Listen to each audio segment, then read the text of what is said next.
Hey guys, how you doing? Today we're going to be converting measurement units. We're going to be talking about what is a measurement system, what are the units, and how we can convert them into one into the other and vice versa. Okay, so first, before we start, what is a measurement unit and why do we have different ones? Okay, I don't think if you have noticed, but at least in Panama, when you go and you want to measure a house, you go, it is this amount of meters. And maybe when you want to measure a table, they go, oh, it's this amount of inches. But then you learn at school that you have centimeters and then you have inches and then you have gallons and liters, and they are all part of different measurement systems. Okay, so first of all, a measurement system is a series of conventional units. Okay, so this is a bunch of people, they decided that they're gonna measure things with these units. They said, okay, this thing we're gonna be measuring with this other thing. And they agreed on that. Cool, we got conventional, as I said, because people agree on measuring with that. No rhyme or reason. They just came into that agreement and that's it. And they did it a long time ago. And then a unit is the name of a quantity. Okay, so when you're talking about kilograms or meters or inches or yards, that's the name of a quantity. And we call them units. We have units for mass, units for length, and units for volume, because we're measuring these things. And they're all different. We cannot measure, for example, if I want to measure the length of a road, I cannot measure it with kilograms because kilograms are for mass. Now we have the English system and the international system. Those are the two most used systems. There are other ones, but these are the two most used systems. However, most of the countries use the international system that was created in France, and the English system is used in the US and the British countries.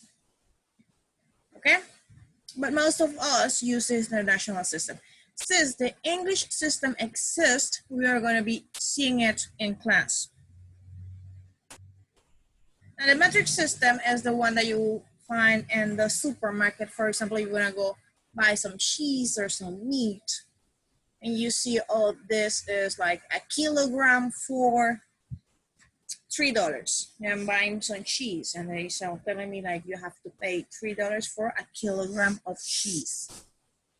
Okay, and then underneath it you have like the pounds. I don't know if you have seen that. Next time, well, if you remember the last time you went to the supermarket with your parents, maybe you saw that. Thinking about the metric system is that all the units in the metric system are in multiples of 10. So you go 10, 100, 1,000, etc. And it's really easy to convert from one to the other. Want to see the chart? Little chart here. Attention, because this is important. You need to know your conversion tables. So, for example, if I want to know how much is a centimeter, then for me, I said 10 millimeters makes a centimeter, and 100 centimeters makes 1 meter, and 1,000 meters makes 1 kilometer. Okay. As you see, they're all multiples of 10.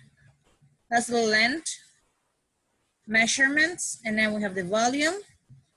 And of course, you have seen 1 liter of milk, for example. That means that in that 1 liter, there are 1,000 milliliters. And mass, when we're talking about mass, is weight. Okay, so for example, we have 1 kilogram is made of 1,000 grams. So if, for example, I tell you that my dogs weigh 15 kilos, means that I have to multiply 15 by 1,000 to know how many grams are there. That's the metric system. And now we're going to be the English system. The English system is not as easy because it's not really, like, it doesn't follow a rule like the other one. That's in tens. This one's a little bit more all over the place. So we're talking about length, and we're going to be talking about inches, foot, yard, and miles. So an inch is the smaller unit, and you will need 12 inches for 1 foot. And you have ever had a Subway sandwich, a full Subway sandwich should be 1 foot long or 12 inches. Okay? And mass, instead of doing grams or kilograms, we're only using pounds. I'm pretty sure you have here pounds. We're going to be using pounds and ounces. And for mass, instead of liters and milliliters, we're going to be using the gallons and quarts. Good.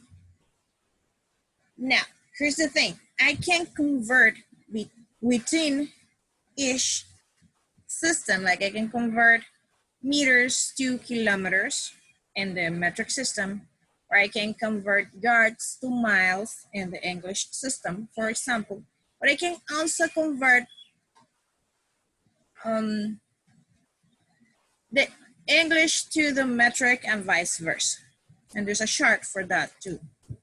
So I have 1 inch, that's the English system. 1 inch is the same as 2.54 centimeters. This is important, kids. You need to learn this, or at least make your own chart and have it close to you so you can consult it. So you'll be looking at it and you'll be memorizing it. Okay, so if I go like, and I say, my notebook is 5 inches high, and I want to know how many centimeters that is, I will have to multiply 5 times 2.54. Okay, so I'm talking about inches. And then if I have 1 foot and I want to know how many centimeters, this is the conversion. This is not the complete chart. This is more or less the most used ones. Your teacher will give you a complete chart and you will, have it close to you so you can use it. Okay, and then for example, if I want to go to the gas station because I have to put some gas in my car, and they go like, oh, how many gallons? But in Panama, they don't sell in the gas stations, and you look at the prices of the gasoline, it's not in gallons, it's in liters. But if I say, oh no, my car has 4 gallons, like that's what I need, 4 gallons, because that's what my car has. Then I will have to multiply to know how many liters that will be, to know how much it will cost me to fill up my car. Guys, there's a rule of thumb for this. It's a basic rule that if you need to convert from a larger unit to a smaller unit, you will need to multiply. And vice versa, if you need to convert from a smaller unit to a larger one, you will need to divide. Now, what are you talking about? Like, what's that? Let me show you some drawings. Okay, I have 1 gallon. And 1 gallon is the larger unit. Why is it the larger unit? Because I need, or inside of that gallon, I can fit 1, 2, 3, and a little bit more liters. Okay, so my gallon is bigger than 1 gallon is bigger than 1 liter.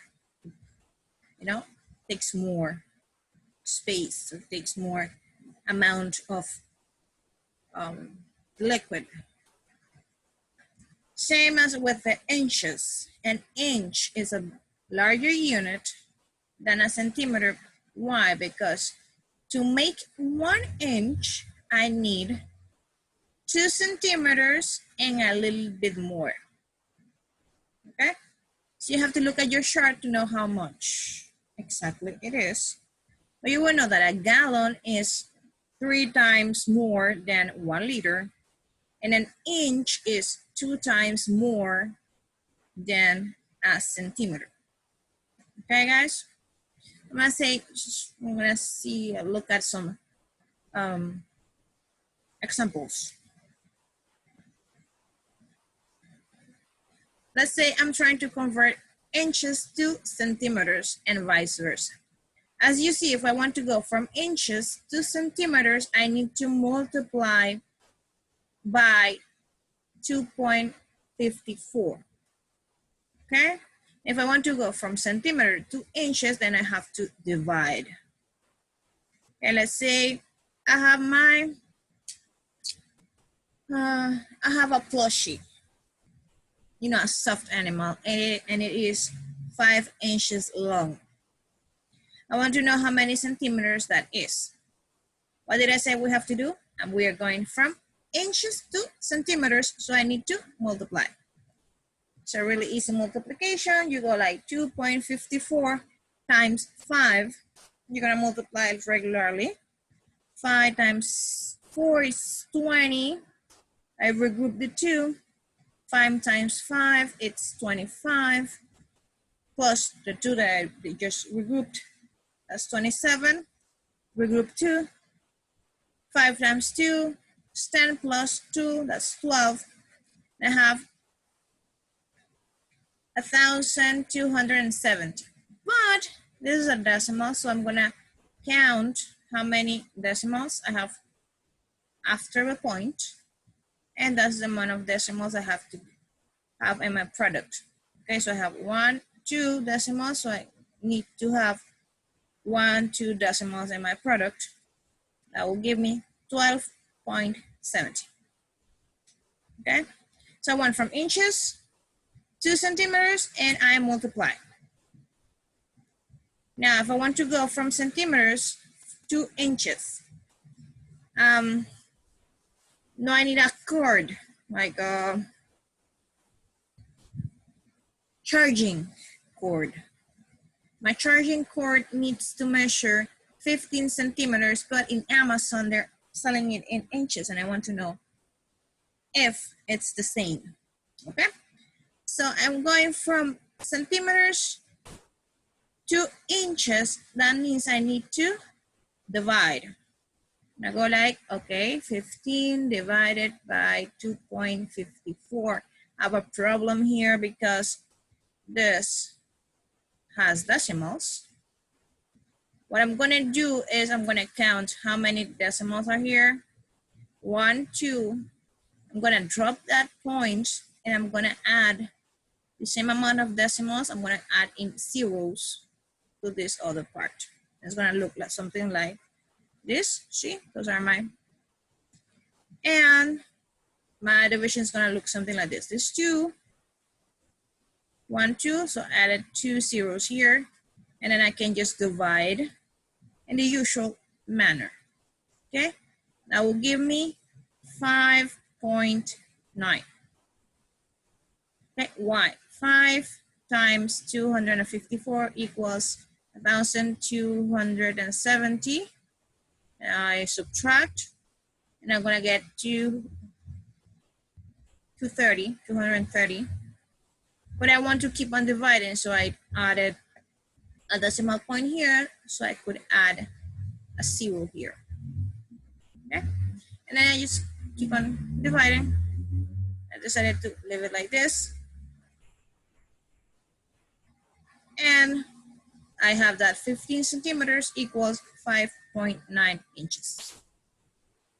Okay, I have another example that I'm going from pounds. This is the pounds abbreviation or the sign, the symbol, sorry, for pounds and grams. And you go from pounds to grams and you have to multiply. Why? Because in 1 pound, I can fit 454 grams. Okay, so a pound is bigger than a gram, much bigger than a gram. So I'm going from pounds to grams. I have 3 pounds. I want to know how many grams are there. I'm going to multiply. 454 times 3. 3 times 4, 12. Regroup. 3 times 5, 15 plus 1. Regroup. 3 times 4 is 12 plus 1. And plus 1, 13. Okay? So 3 pounds equals 1,362 grams. Okay? So if we are making bread, like everyone is making bread now with the quarantine, you want to convert, you want to to your pantry, you found some pounds of flour, and you can convert it to grams and you can follow the recipe. For example, now what if I have grams, but I want it in pounds? As I said, since the grams are the smaller unit, then I have to divide. I'm going to be dividing by the same amount. Okay, 3,852 grams. I'm going to divide it by 154. That'll be 5. 5 times 454 is 2,270. I subtract, and it gives me 182. I added a decimal point in my quotient that would allow me to add a 0 here in my, and continue to divide. Okay, and I will be able to continue to divide as long as I want, but I want to leave it like this. And I will say that this amount of grams equals 5.4 pounds. Okay, guys? So as I said, when I go from a larger unit to a smaller one, I need to multiply. And if I'm going from the smaller unit to a larger one, I need to divide. Final comments, guys. Please make your conversion chart and memorize it. Your teacher is going to tell you what are the conversions that you need to learn. So have that around close to you so you can use it whenever you need it. And remember what you have to do when you're converting from a larger unit to a smaller one. You are going to be needing to multiply according to the conversion chart. And when you're converting from a smaller unit to a larger one, then you're going to be dividing. And no matter what type of units you are converting, that's the rule. If you're converting within one system or 2 systems, then you're going to be using the same rule. That's important. You need to have your conversion chart so you can know which one is the larger unit and the smaller unit until you memorize it. Okay, guys, that's all for today. Hope this helped. And if you can leave it in this channel, or you can ask your teacher. I'll be happy to help you. See you the next time.